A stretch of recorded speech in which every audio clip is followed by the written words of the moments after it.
పోయి గణాదీప నీకు మృకెదన్ తల్లి నిన్ను తలంచి పుస్తకము చేతను పూనితి నీవు నా ఇల్లం పందులు నిలిచి జృంభానముగా తులసి శబ్దము శోభిల్లం పలుకుము నాదు వాహనం సంప్రీతి జగన్మోహిని పుల్లాబ్జాక్షి సరస్వతి భగవతి పూర్ణేందు బింబానన శ్రీ కైవల్య పరమము చేరటకు నైకించదన్ లోకరక్షైకారంభకు భక్త పాలన కళా సంభ్రమకు దానవోద్రేక స్తంభకు కేళిలోల విలసృజ్జల సంభూత నానాగంజాల భవాండకుంభకు మహానందాంగన టింబకు చదువది ఎంత కలిగిన రసన్నత ఎంచుకు చాలకున్న ఆ చదువు నిరాటకంబు గుణసమితిలెవరు మెచ్చరించడం పదలుగా మంచి కూర నలభాగము చేసిననైనా అందు ఇంపదవేడు ఉప్పు లేకరిచి పుట్టక నేర్చినటయ్య భాస్కర ఆరంభింపరు నీచమానవులు విజ్ఞాయాస సంత్రస్తులై ఆరంభించి పరిచరింతులను విజ్ఞాయత్తులై మధ్యముల్ తీరులు విఘ్న నిషన్యమానుల ఉద్యమ దిక్తిలతోత్సవులై ప్రారంభాత్మలు ఉజ్జగింపరుసుమి ప్రజ్ఞానిధులు కావున విడుదల పూరితంబులకు నూతులు నూరిటి కంటే ఒక సుప్ర వేలు తత్వత శతంబు కంటే సుతుండ మేలు తత్సుత వాక్యము కంటే సునత వాక్యము మేలు చూడగన్ బొంగనివాడి ఏడుడు అరినున్నము రచన చోట జీవము జంగనివాడ జోదు రభసమున అర్థికరంబు సాచీనం బొంగనివాడ దాత విముగొంచి భజించిన వాడెపో నిరాతంగ మనస్కుడు ఎన్నదని దాశరథి కరుణాపయానిది విద్యని కూడా గుప్తమగు విత్తము రూపము పౌరుషానికి విద్య యశస్సు భోగకరి విద్య గురుండు విదేశ పండుడం విద్య నృపాల భూయితము విద్యకు సాటితనము లేదని విద్య విశిష్ట దైవతము విద్య నెరుంగని వాడు మర్త్యుడే అన్నము లేదు కొన్ని మధురాంబవులున్నవి రావన్న శరీరదారులకు ఆపద వచ్చిన వారి ఆపద కన్నన మాంచి వారికి సుఖములు చేయుట కన్నా రెండు మేలున్నదే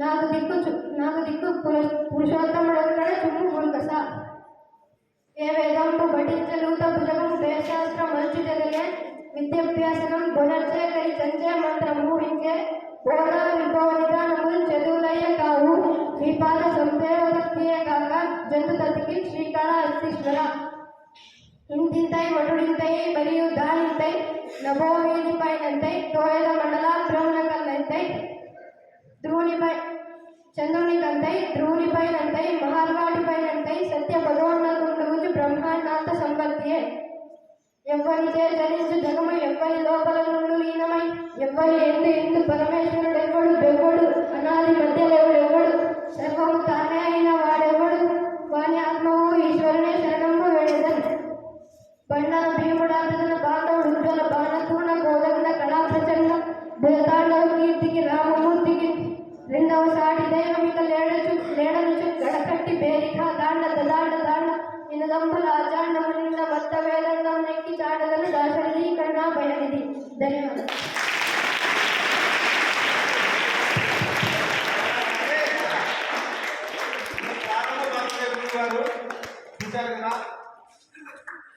విద్యార్థులారా ధైర్యము ధారణ ధార ఇవి మూడు కలిసి అవసరం.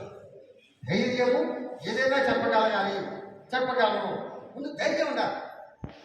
ధైర్యం తర్వాత ధార పద్యం ప్రారంభించే అలా వెళ్ళిపోవాలి. ధారణ జ్ఞాపకం. ఈ తీర్థానంద స్వామి యొక్క కవితా తీర్థాన్ని నేను ప్రచండా స్వీకరించేశాను. అంత చక్కగా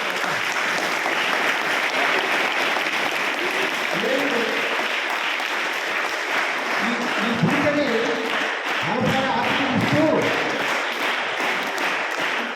మళ్ళీ 2040కి మరొక చాగంటి కోటేశ్వరరావు గారు జగన్పాటి నరసింహారావు గారు శాసవేత్త కవులు గారు పరిగణించాలని మనస్ఫూర్తిగా కోరుకుంటూ హృదయపూర్వకంగా ఆశీర్వదిస్తున్నాను. భవతి పురుష సతేంద్రియ ఆయుష్యేంద్రియే ప్రతిష్టతి. ఇటువంటి శిష్యుని తయారు చేసినటువంటి నా మిత్రుడు చాలా అభినందనలు.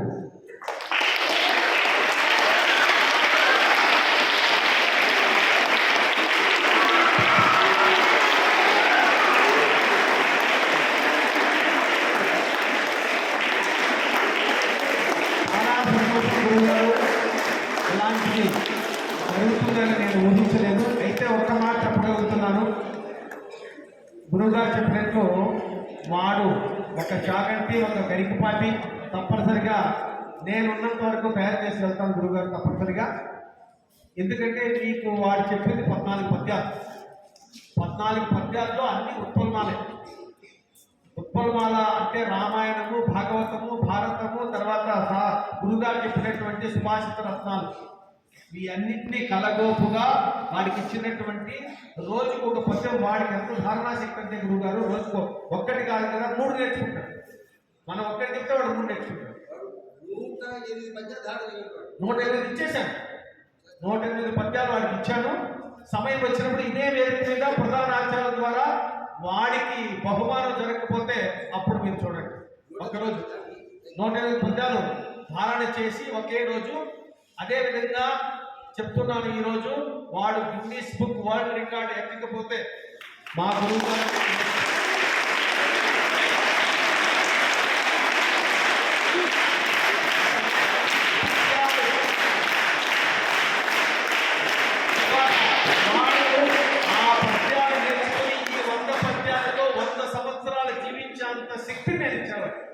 మీరు అనుకుంటున్నారు పద్యాల్లో ఏముంటుంది.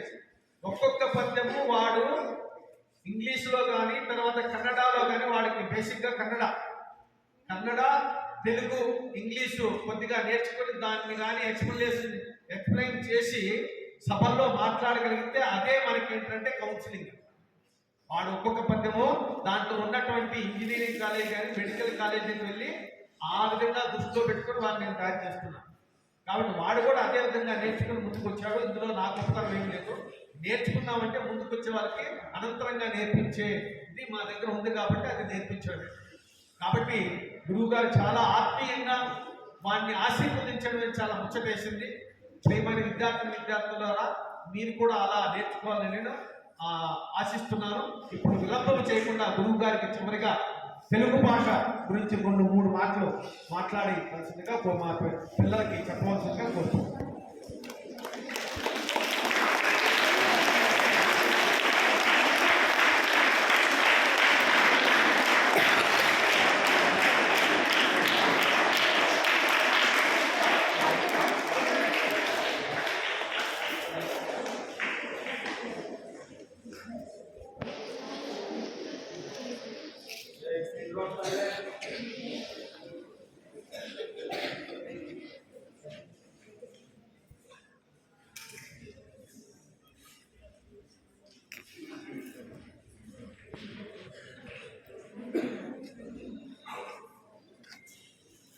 ఇప్పుడు పద్యం చదువుతారు.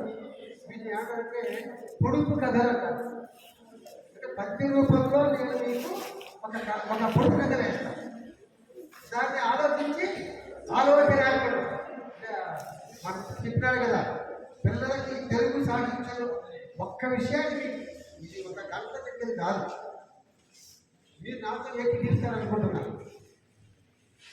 ఒక్క తెలుగు ఉపాధ్యాయుల వారికి మాత్రమే పిల్లవాళ్ళని అన్ని రంగాలలోనూ సంపూర్ణ మూర్తిమత్తముగా చేసేటువంటి అవకాశం ఉన్నది ఒక్క తెలుగు ఉపాధ్యాయుల వారికి. దీనికి ఎందుకు కారణం అంటే మీ మాతృభాష తెలుగు, మా ఉపాధ్యాయ వృత్తిలో మా క్షేత్రం వైశాల్యంగా ఉంటుంది. ఇప్పుడు లెక్కల మాస్టర్ ఉన్నాడు అనుకోండి, ఆయన లెక్కలని ఎలా చేయాలో మెలుగులు చెప్పగలరు. ఆ గుణింతాలు, తీసివేతలు, కూడికలు, భాగాహారాలు ఎక్కడెక్కడ ఎలా చేయాలో అందులో ఉండేటువంటి ఫ్యాక్ట్, ఆ సూక్ష్మతని సబ్జెక్టులో ఆయన గొప్ప, అందులో బాగా. కానీ గణితం చెప్పే ఉపాధ్యాయులు వారు కూడా మూర్తిమత్వానికి బాధగా అయితే ఉండవచ్చు. ఇది లేదు. అలాగే ఫిజిక్స్, అలాగే అని ఇకపోతే మిమ్మల్ని మరింత మూర్తిమత్వంగా చేసే అవకాశం ఉన్న వాళ్ళు ఎవరైనా అంటే వాళ్ళు విద్యాలయానికి తిరుగుతూ ఒకరు పీఈటీ మాస్టర్, బిల్లు మాస్టర్ గారు అంటే పీఈటీ మాస్టర్ వ్యాయామోపాధ్యాయుల వారు మీ శరీరాన్ని తెల్లవారగట్ల బయటికి తీసుకొచ్చి బ్రష్ని పిల్లినట్టుగా స్పాంజిని పిల్లినట్టుగా పిండేయాలి. స్పాంజిని పిల్లినట్టుగా బాడీ అంతా పిండేయాలి.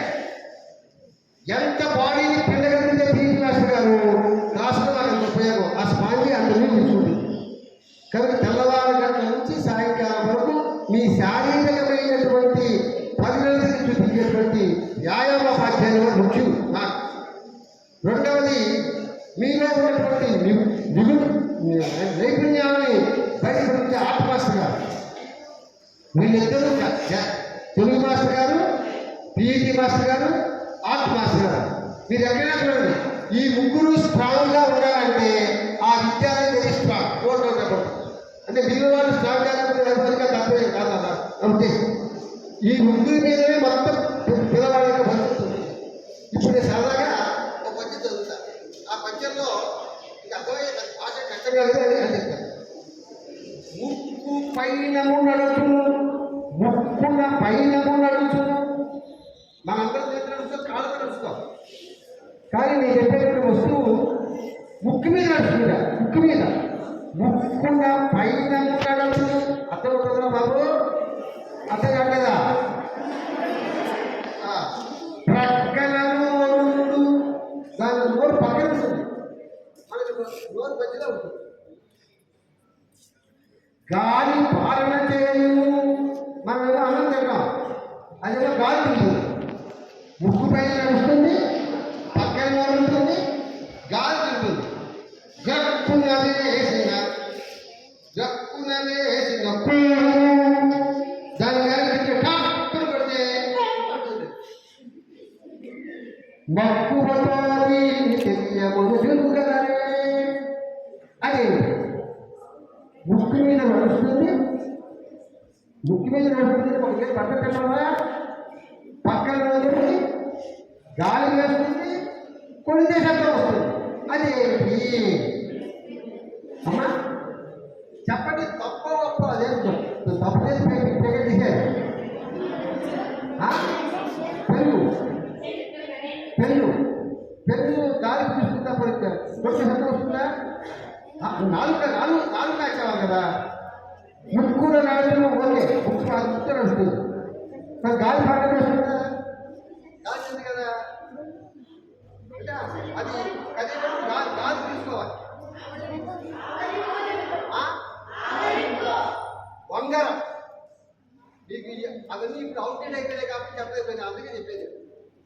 ఇది చిన్నప్పుడు వంగరానికి చెక్కది ఉండేది. ఆ చెక్కకి ఒక వేపు ఉండేది. ఆ వేపు చెక్కడానికి ఇలా తాడు చుట్టి దాన్ని ఇలాగా కష్టమని కొడితే ఇంకేమన్నా తిరిగింది. గుర్తుందా? గుర్తులేదా? చెక్కది చెక్క ఒక వేపు తాడు కట్టి కొడతావా? అది కొట్టినప్పుడు ఏమి తిరుగుతుంది? ముక్కు మీద పైన. అవునా? నోరు ఎక్కడ పక్కన ఉంది కదా, అంతే కదా, పక్కన ఉంది కదా నోరు. అది గాలి తిరుగుతుంది కదా, శబ్దం వచ్చింది కదా. కాబట్టి ఏంటిది? ఇంకోటి కరయుగము కలదు, చేతులు ఉన్నాయి. చరణము లేదు, కాళ్ళు ఉంటే చేతులు ఉండాలి, కాళ్ళు ఉండాలి. కానీ చేతులు ఉన్నాయంటే కాళ్ళు ఉంటాయి. కడుపు నడుము వీపు, కడుపు నడుము వీపు మెడలు గలవు. కడుపు నడుము వీపు మెడ శరము లేదు, తలగాలి నదుల పట్టు. అది మంత్రి గట్టిగా పడేసుకుంటాడు. అది వెరీ గుడ్, చక్కగా వెరీ గుడ్, బ్యూటిఫుల్ ఆన్సర్. చక్కగా చెప్పారా? ఒకసారి పడతాను.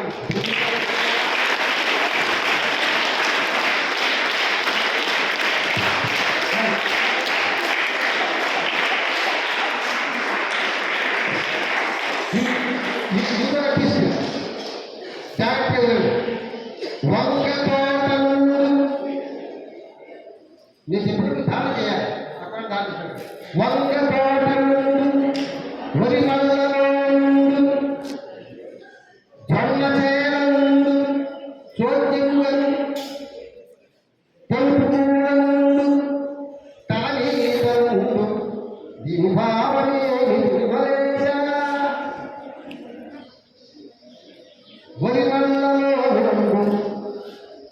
వంగ వంగ చేరలు మల్లలో తల చేరలు చోద్యములు తలనీరు తెలుపు పువ్వులు దీని భావమే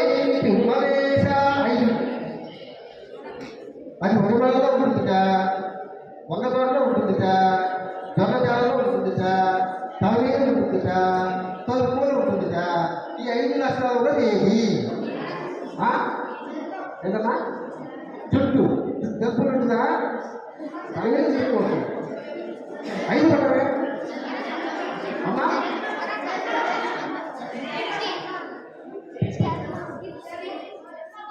చర్మా, స్కిన్, చర్మమా, మట్టి, మట్టి తగులుతుందా?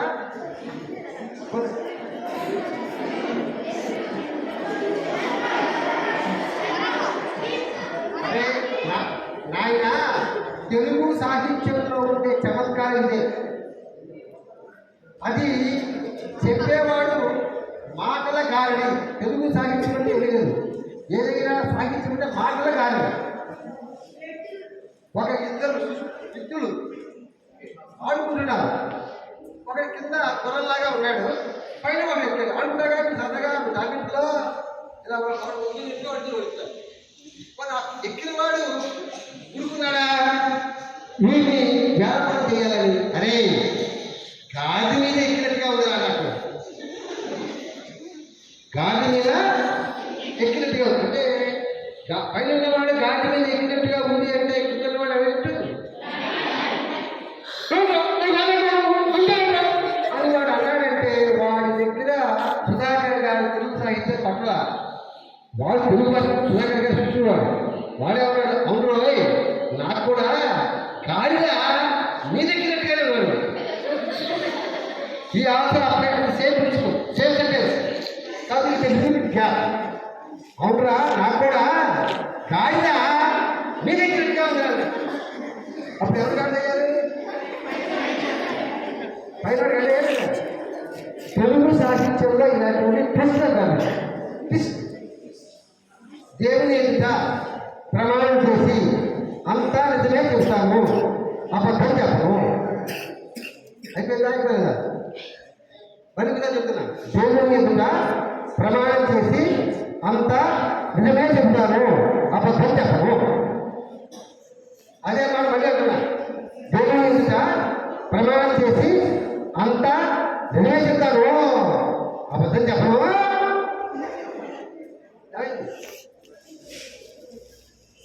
అంతా నిజమే చెప్తాను, అంతా నిజమే చెప్తాను అంటే అర్థం ఏమండి? చెప్తానంటే చెప్పండి అట్లా. అంతా అబద్ధం చెప్పను, అబద్ధం చెప్పను అంటే మరి ఏ భాషలోనైనా ఈ మ్యాజిక్ ఉంటే చెప్పండి. పదాలని అలా ట్విస్ట్ చేస్తే అర్థం మారిపోతుంది. మ్యాజిక్ అని 2 రైతులు మాట్లాడుకుంటున్నారు.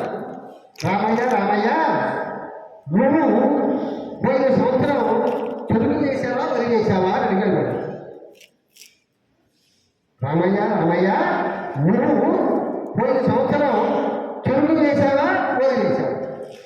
అదే మాటని నేను జస్ట్ ట్విస్ట్ చేస్తున్నాను. రామయ్య రామయ్య, నువ్వు పోయిన సంవత్సరం చెరుకు వేసావా వరి వేసావా? ఇప్పుడు అప్పుడే నాకు ఇంట్లో రామయ్య రామయ్య, నువ్వు పోయిన సంవత్సరం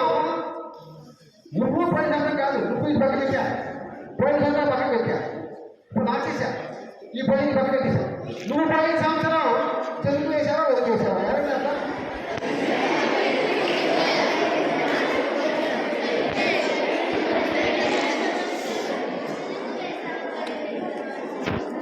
మీరందరూ కూడా నాటకానికి రావాలి. నాటకము, నాటకము జాగ్రత్తగా వినాలి. పొరపాటుగా రాయడంలో కా ఇటు టా అటు వచ్చింది, అప్పుడు ఏమైంది? నాటకంలో కా ఇటు బాగా ఇదంతా కూడా తెలియాలి.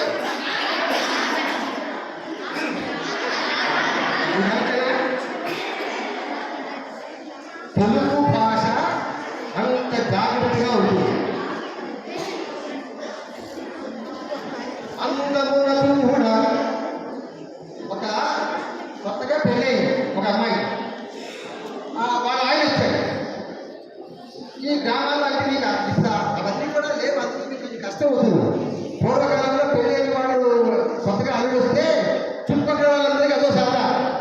వచ్చి ఆ పెళ్లి కూతురు యొక్క చల్లాయి ఇని మీ బావ చేతగా ఇచ్చాడు అలా ఉంటాడు.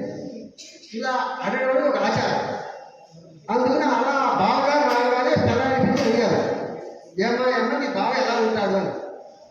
నిజంగా చెప్పాలంటే వాళ్ళ బావగారు ఉన్నట్టుగా చెప్తే ఆమె తిడుతుంది. ఉన్న విషయం చెప్పాలి, అబద్ధం చెప్పకూడదు. అలాగే చెప్పి ఉన్నది కోపడుతుంది. ఎలాగా? తెలుగు సాహిత్యంలో గొప్పతనం చెప్తున్నాడు. అందమున్నదు కూడా రాము వంటి వాడు. మా బావకి అయితే అందంలో పర్సనాలిటీలో మా బావ సాక్షాత్తు శ్రీరామచంద్రమూర్తి యొక్క బంటు లాంటి వాడు. శ్రీరామచంద్రమూర్తి బంటు ఎవరు అనుకుంటే ఏ జాతి వాడు? అప్పుడు మా బావ ఎలా ఉన్నాడు? పోతుందా చూడదా చెప్పడం మా అందమున్నదు కూడా రాము పంటైన వాడు శృతికి యముని వాహనమునకు తోడు. ఇంకా వీక్నెస్ లో మా వాడు ఎటువంటి వాడయ్యా అంటే యముని యొక్క వాహనానికి సరిపోతాడు. యముని యొక్క వాహనం ఏంటి?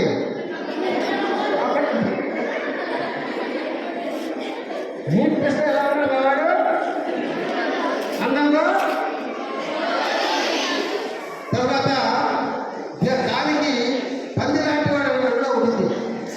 అలా శబ్ద చమత్కారంతో చేసే కొన్ని, అర్థ చమత్కారంతో చేసే కొన్ని తెలుగు సాహిత్యంలో మీరు వెతకాలే కానీ ఎన్నైనా ఉన్నాయి. అంత అందమైన భాష తెలుగు భాష. నేను మిమ్మల్ని కోరేది ఏంటంటే అంటే చక్కగా శతకాలు ఉంటాయి. ఆ శతకాలు చదవాలి మీ వయసులో. కుమార శతకము, కుమారి శతకము, సుమతి శతకము, రాజకీయ శతకము, భాస్కర శతకము, తర్వాత ఆ శతకాలు చదవాలి. తర్వాత మెల్లమెల్లగా గద్యంలో ఉండే రామాయణము, భారతము, భాగవతము చదవాలి. అలా మెల్లమెల్లగా తెలుగు సాహిత్యంలో మీరు వృద్ధి పొందుతూ ఉండండి. నేను చాలా రాసుకొచ్చాయి, మళ్ళీ వృద్ధి ఇస్తా. తెలుగు సాహిత్యంలో ఎంతో అందమైన ప్రజలు బోర్డు ఉన్నాయి. ఒక ఆయనకి పొగిడితే డబ్బులు ఇస్తాడు.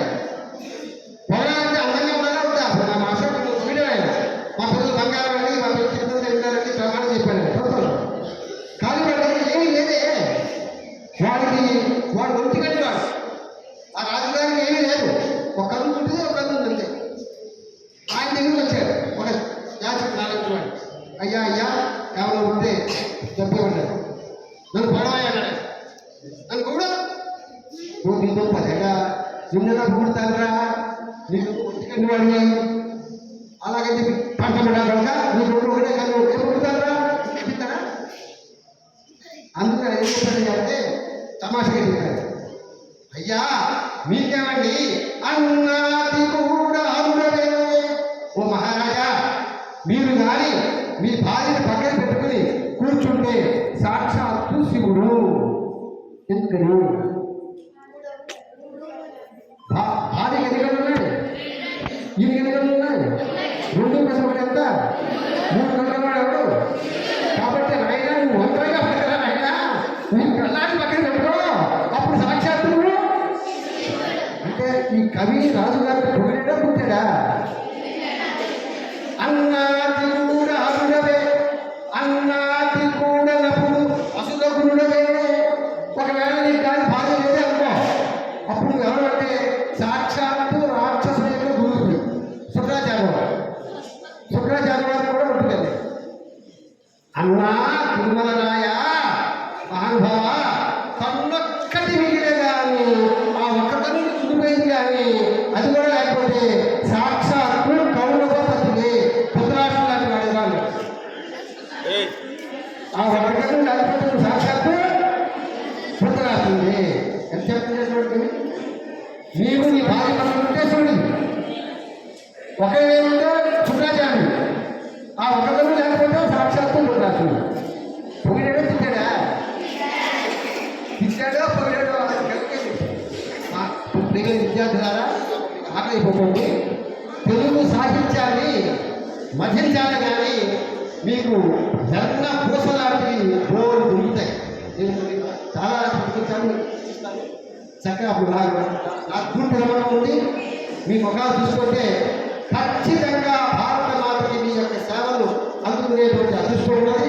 ఇందులో ఎంతోమంది గొప్ప శాస్త్రవేత్తలు అవుతారు, గొప్ప గొప్ప విద్యావంతులు అవుతారు. మీ యొక్క గురువుల యొక్క పరిరక్షణలో శ్రద్ధగా చదువుకోండి. శ్రద్ధగా చదువుకుని ఒక లక్ష్యం పెట్టుకోండి. You fix A target. నేను డాక్టర్ కావాలి, ఒక కలెక్టర్ కావాలి, లేదా వ్యాపారం ఏంటో ఏ లక్ష్యాన్ని పెట్టుకున్నామో ఆ లక్ష్యానికి అనుగుణంగా ప్రయోజనం చేయాలి. దానికి ఉపాధ్యాయులు సహకరిస్తారు. ఎక్కువ సమయం తీసుకున్నా ఏం అనుకోవాలండి. మళ్ళీ ఎప్పుడైనా అవకాశం ఉంటే విశేషంగా చెప్పడం జరుగుతుంది. సమయం అయిపోయింది కనుక ఈ నా చిన్న మాటలతో నా ఉపన్యాసం ముగిస్తూ మీకు భగవంతుడు ఆయురారోగ్యాన్ని ప్రసాదించాలని మనస్ఫూర్తిగా కోరుతున్నాను. ఓం శాంతి శాంతి.